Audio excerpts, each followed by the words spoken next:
कोई भी व्यक्ति किसी ज्योतिषी के पास जावे तो सब कुछ बतावे, लेकिन मौत का न न बतावे, क्योंकि मौत का दिन सुनकर के क्रोध आ जाता को क्रोध में ज्योतिषी की मौत कर दे कि हम बाद में मरेंगे, हम पहले तुम्हें निपटाएंगे। क्यों भाई, क्रोध की बात है कि तुम हमें मौत का दिन बता रहे हो। ये कहना चाहिए कि भाई ये उपाय करते रहो, संकट टल जाएंगे। क्यों, क्या संकट टल जाएंगे।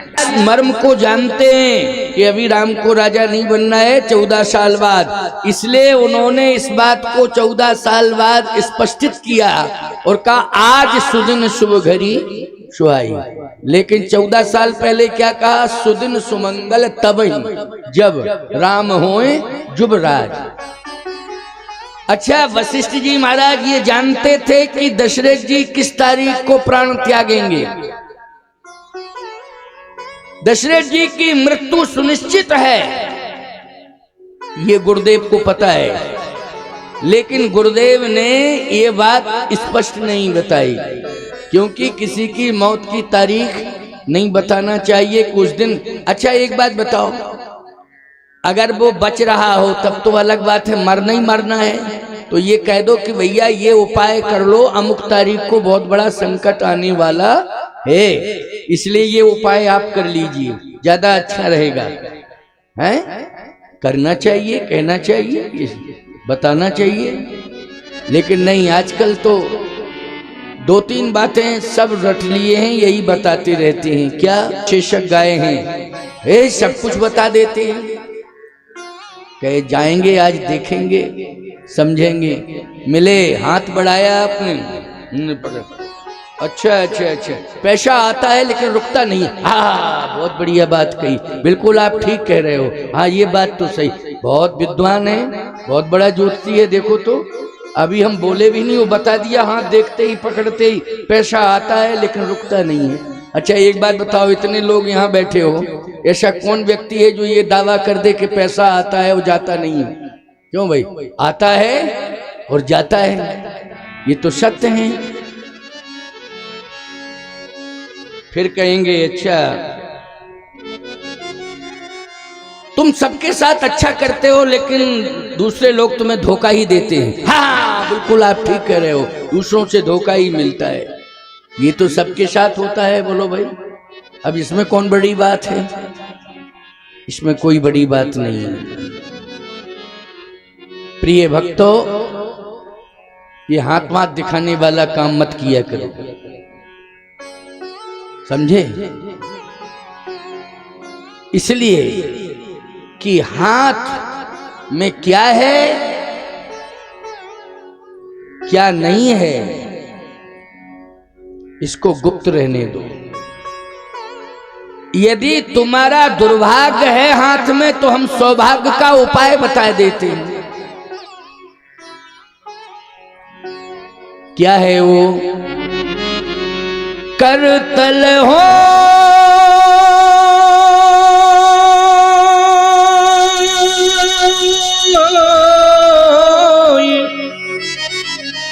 पदारथ ताके ओ प्रिय पितु मातु प्राण समझा के। इन हाथों से माता पिता की सेवा करो, बुजुर्गों की सेवा करो, संतों की सेवा करो, भगवत सेवा करो। ये हाथ में दुर्भाग्य भी होगा तो सौभाग्य में बदल जाएगा। अब बोलो भाई, रामायण से बड़ा ज्योतिष है कहीं? ये कहाँ लिखा है? रामायण में लिखा है। ये रामायण से बड़ा ज्योतिष बताओ कहाँ है? इसलिए रामायण जो कह रही है, ग्रंथ जो बता रहा है, रामचरितमानस, अगर उसके अनुसार चल जाओगे तो जिंदगी का सबसे बड़ा ज्योतिषी रामचरितमानस ग्रंथ है हमारा। किसी के पास जाने की जरूरत नहीं पड़ेगी, सब कुछ रामायण में मिल जाएगा। क्या गलत है, क्या सही है, क्या करना है, क्या नहीं करना है, कैसे भगवान मिलते हैं, कैसे हमारी आयु बढ़ती है, कैसे हम स्वस्थ दीर्घायु होते, सब कुछ रामायण। इसलिए आप सबको रामायण के अनुसार चलना है, भटको नहीं, छटको नहीं, इधर उधर मत जाओ, घबराओ भी नहीं, कहीं नहीं घबराना है, कहीं नहीं जाना है। एक बार हमसे कहा कि महाराज जी इतनी बड़ी पीठ कामदगिरि के आप पीठाधीश्वर हो, लेकिन आप पता ही नहीं कहाँ जाते हो, यहाँ जाते हो वहाँ जाते हो, आपका पता चलता कि अभी आप भिंड में हैं, फिर आप अमुक जिले में चले जाएंगे, अमुक प्रांत में चले जाएंगे। आप तो साल भर आपका हमें जानकारी मिलता रहता है यूट्यूब से, आप रहते ही नहीं है चित्रकूट में। चित्रकूट वास करिए। वो थोड़े से बड़ बोले थे और हमारे इस संप्रदाय के थे, संत वेश में संत, तो अब वो थोड़ा बोल गए ज्यादा हमसे। कहे महाराज जी वहां रहिए, आपके पास क्या कमी है, आपका तो इतना बड़ा स्थान है, सब है, वहां रहना चाहिए। मैंने कहा इसका मतलब है कि तुम रामायण नहीं पढ़ते हो, साधु होकर के रामायण नहीं पढ़ते हो।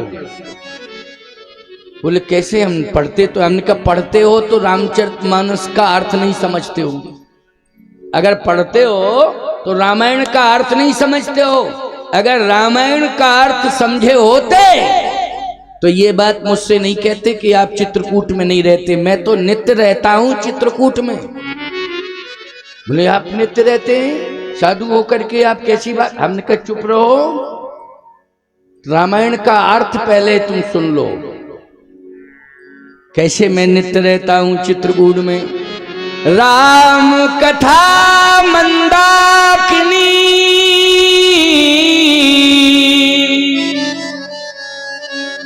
बोलो क्या है ये राम कथा।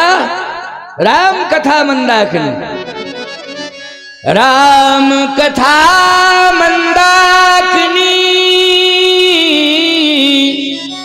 चित्रकूट चितचार,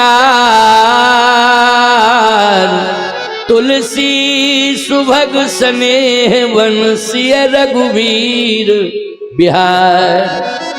ऐसा कोई दिन नहीं जाता है जिस दिन राम कथा ना कहता हूं, और राम कथा कह रहा हूं तो याद रखना, आज मैं लाभन ग्राम पंचायत में नहीं हूं, चित्रकूट धाम में हूं, चित्रकूट धाम में बैठा हूं। होगा राजस्व रिकॉर्ड में ग्राम पंचायत लाभन, लेकिन आज ये आध्यात्मिक रिकॉर्ड में क्या है, चित्रकूट धाम, चित्रकूट धाम है ये। आज खेरापति सरकार का ये आश्रम चित्रकूट धाम बन गया है, याद रखना। बन गया कि नहीं बन गया चित्रकूट धाम। तो जहां भी मैं जाता हूं कथा कहता हूं तो वहां क्या बन जाता है, चित्रकूट धाम। कहता महाराज जी हम नहीं अर्थ समझ पाए थे। हमने कहा अब मत कहना, अर्थ समझ में आ गया। बोले अब आ गया, आ गया। एक दिन कामता नाथ जी के मंदिर की बात, जैसे ही दर्शन मैंने किया तो हमारे आश्रम के संत बोले कि कामता नाथ जी आपसे कह रहे हैं कि यहां रहो। मैंने कहा कह तो रहे, तो आप मांग लो कामता नाथ जी से। तो मैंने कहा कि हे कामदगिरि भगवान, मैं कथा कहता हूं और आपकी कृपा से कहता हूं, लेकिन मैं आज आपसे यही मांग रहा हूं कि जहां भी मैं कथा कहूं वहां आप कृपा करके पधार जाया करो और उस गांव को धन्य धन्य कर दिया करो। मैंने ये भगवान से कहा, मैंने कहा आप पधार जाया करो, बस आप आ जाएंगे तो चित्रकूट बन जाएगा क्षेत्र। आप आ जाएंगे तो वहां मंदाकिनी भी आ जाएंगी कथा में ही। मानो भगवान कामता नाथ ने ये कहा कि मैं रामायण में ही तो बैठा हूं, रामायण में हूं। कामद भय गिरी, रामायण में लिखा है कि नहीं लिखा है, कामद भय गिरी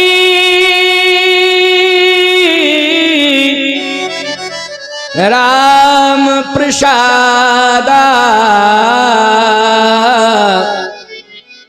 अवलोकत अपहरत विषादा। राम कथा मंदाकिनी चित्रकूट चित चारु तुलसी सुभग स्नेह बन सिय रघुवीर बिहार।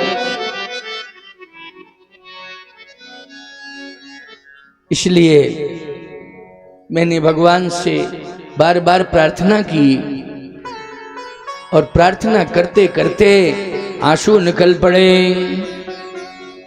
चित्रकूट की राम रज, मैं कामतानाथ जी की रज लेकर के ही आता हूं अपने साथ, जो परिक्रमा की रज है, और अपने मस्तक पर नित्य धारण करता हूं और अनुभव कर लेता हूं कि परिक्रमा हमारे पास है, कामदगिरि हमारे पास है।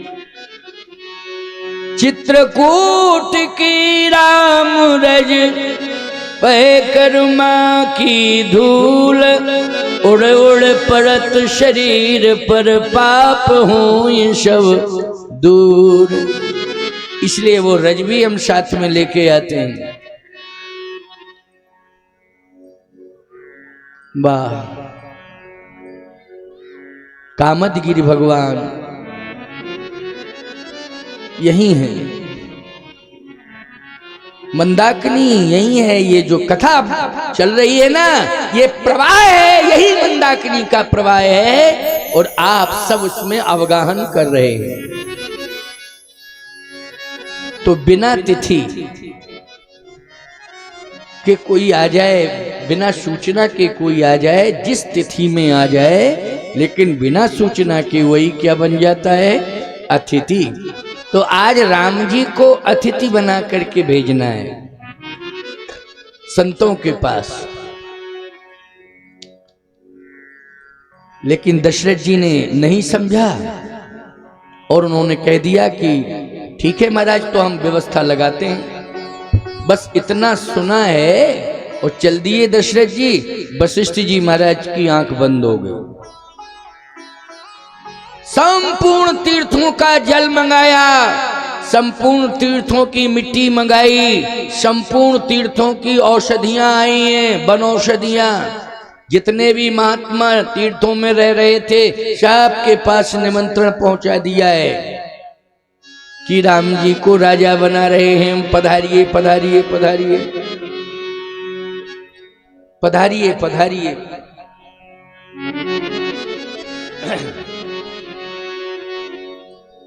भगवान श्री राम सोच रहे हैं कि पिताश्री जो कर रहे हैं हम उन्हें रोक नहीं सकते हैं, ये नहीं कह सकते कि आप ये मत करो।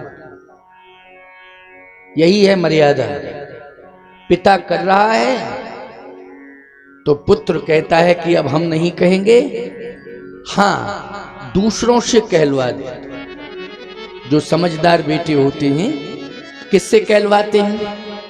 आपको सही बात बतावें, जो समझदार बच्चे होते हैं वो अपने पिता से डायरेक्ट नहीं कहते हैं, अपनी माँ से कह देते हैं कि माताजी थोड़ा सा पिताजी से आप कह दीजिए। क्यों भाई? क्योंकि डायरेक्ट अगर कहेंगे तो पिता में पावर बहुत होता है, कहीं फाइट ना हो जाए। बाप बेटे में बोलो भाई, बहुत पावर होता है पिता में, याद रखना। और डायरेक्ट कहें तो कहीं फाल्ट ना हो जाए, और माताजी से कहेंगे तो निश्चित है कि पावर डाउन हो जाता है। ये सब जानते हैं, बच्चे भी समझते हैं। माताजी से प्रार्थना करेंगे तो तुरंत जो है परिवर्तन होगा और कुछ विचार किया जाएगा, कुछ उस पर अमल किया जाएगा। तो भगवान राम ने माता कैकेयी के हृदय में अपनी बात रख दी। समझ लो बात। किसके हृदय में? माँ के हृदय में। यही है रामायण का चरित्र, यही है रामायण की शिक्षा। उर प्रेरक रघुवंश विभूषण। देवासुर संग्राम में महाराज श्री दशरथ ने वचन दिया था कैकेयी जी को कि महारानी तू आज मांग ले मांग ले मांग ले, क्योंकि तूने मेरे प्राण बचाए हैं। कैकेयी ने प्राण बचाए थे देवासुर संग्राम में महाराज दशरथ के। तो दशरथ जी ने उस समय कहा था मांग बर मांग बर, लेकिन बर तो एक होता है, लेकिन वहां 2 बर की बात आई। क्यों भाई? तो आपको महाराज ऐसी बात नहीं, 1 बर 2 बर 3 बर 4 बर, ये तो आप डिमांड करते हो ना भगवान से कि मेरे घर में एक नौकरी आ जाए, अगर बच्चा नहीं है तो संतान आ जाए, और संतान है तो नौकरी आ जाए। क्यों भाई? और नौकरी मिल गई तो अब बढ़िया चकाचक दहेज आ जाए। हाँ भाई, नौकरी आ गई है, बेटा गवर्नमेंट सर्वेंट बन गया है, बहुत अच्छी पोस्ट पर पहुंच गया है, तो अब तो बढ़िया दहेज आ जाए, नोट आ जाए, कार आ जाए, और संस्कार भाड़ने चले जाए। कार आनी चाहिए, संस्कारों से कोई मतलब नहीं।